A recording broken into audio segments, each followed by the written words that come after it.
So this is another session on how to keep to your New Year's resolutions, but this is something I use all the time in my training, and you'll see this used in a lot of training. It's also been used in psychology. A guy called Noel Birch came up with this in the 70s. It's been attributed to Abraham Maslow, Maslow's hierarchy of needs, quite a lot, but apparently he didn't come up with it, but don't take my word on it. This is something, it's about self-awareness, right? It's about understanding the process you will go through when you learn something. And learn something doesn't just mean a skill. I mean, it can do, but it can mean learning to deal with a new situation or being in a new situation. So going into a new place of work or into a new hobby or interest or anything like that. So it's not just a skill, it's any new learning process. And according to the model, you go through 4 levels of learning. According to this model, there's loads of different change in learning models, and they'll do some of them in the future. So, well, this is going to be rustic and it's going to be quick, and my writing's not great, so bear with me. So the first level of learning anything, so think about what you're trying to learn at the moment, or the new behavior you're trying to go through, whatever it is unconscious. I'm going to try and fit this in. I'll do this.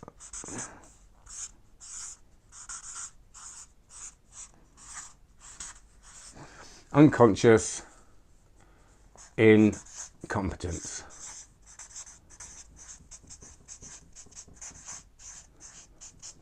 Okay, and sometimes I do really bad typos when I'm writing on flip charts. I don't know, something just happens to the brain, so bear with me. So unconscious incompetence, that's the first bit of learning. It's kind of before the first bit of learning. And that's the bit where you don't know that you don't know. So imagine that you're walking along, you're happy as Larry, and someone's just about to tell you there's a skill you need to learn. Or they might have told you there's a skill you need to learn, but you might be in complete denial of it, okay? So I always talk about, say, 20 years ago when people had to stop using filing cabinets and go onto software, and how that would have felt for people who had to learn computer skills that may have been in a job for like 30 years of not having to do that. So think of an accountancy office or anything like that. So they're happy doing their sort of filing that they've been doing for years. It all works well, and someone's just about to come in and say, you've got to learn this new skill and you're going to go into a new level. Now, this unconscious incompetence is important if you are coaching or teaching people stuff, because you've got to understand how they're going to feel in that situation. So usually people feel pretty happy when they're unconsciously incompetent because they don't know that they can't do something. And there's nothing wrong with that. Everybody in the world has that. That's a process. We are all there. And the other thing is, you might not know. You might think about learning a skill, but you might not have any idea of how incompetent you are. You might be surrounded by people who make it look easy, and therefore think it's quite easy when it might not be. Okay, the next bit is conscious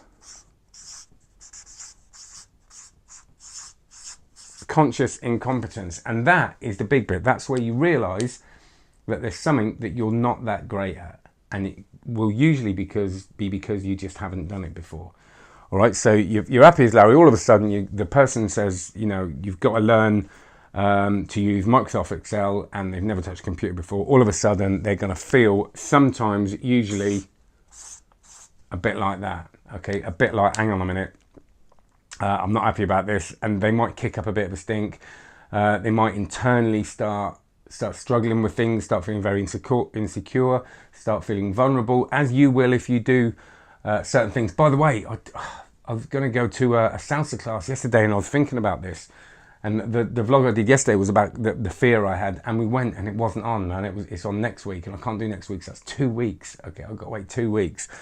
But straight away, I was a bit here really before that, because I talked about salsa classes before, and I've kind of gone, yeah, it sounds quite good, and not really thought I was going to do it. So being happy as Larry, not being able to do it, and not knowing how hard it was or anything like that. And then as soon as I thought, oh man, I've got to do this, I knew I was going to be in this situation. So there's a lot of this going on, okay, because I know I'm going to look like a bit of a dick, all right, when I try and do salsa. Of course I am. But that, again, it's part of the process. And understand, if you're coaching or helping or teaching people that are doing something that you find very easy, that they might not find it easy, they might be feeling very vulnerable. If they're like me now, these days, not always, and not with everything, but these days I kind of look for this feeling, all right? I look for this feeling of feeling vulnerable and feeling a bit like, oh my God, I don't know what I'm doing, because it kind of makes me know that it sort of tells me that I'm doing something worthwhile, because that's where flow comes, that's where happiness comes for me. All right, so you got conscious incompetence. The next stage of learning is conscious competence.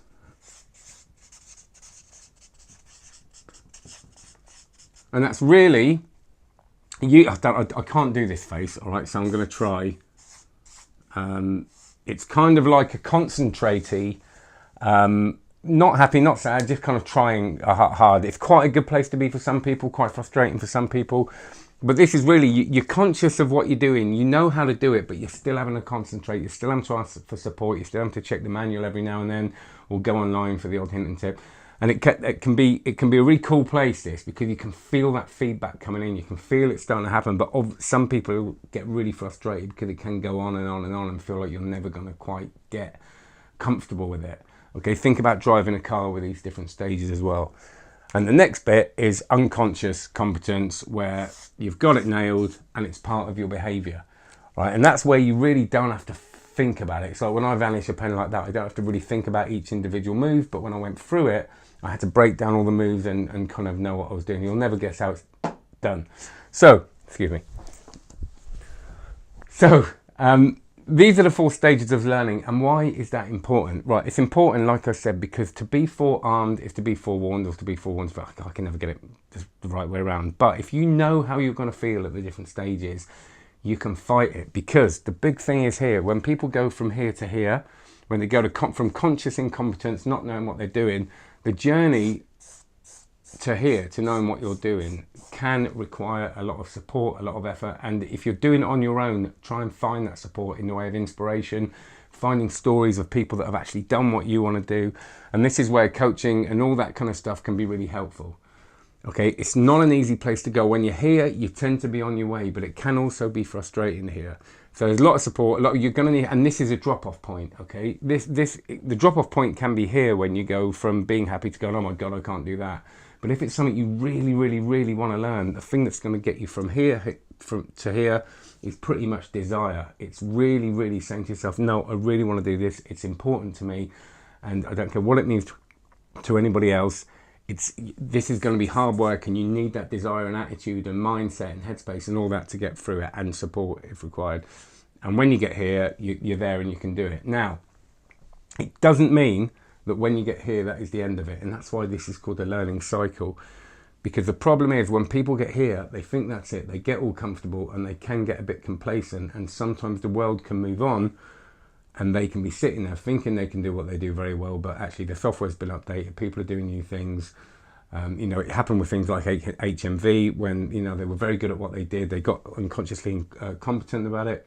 Unconsciously competent, sat there, the world moved on, and they nearly went completely bust. I mean, it's amazing they're still open, really, because they just didn't move with the times. Now they've got a better online status and all that, but who can see what's going to happen in the future?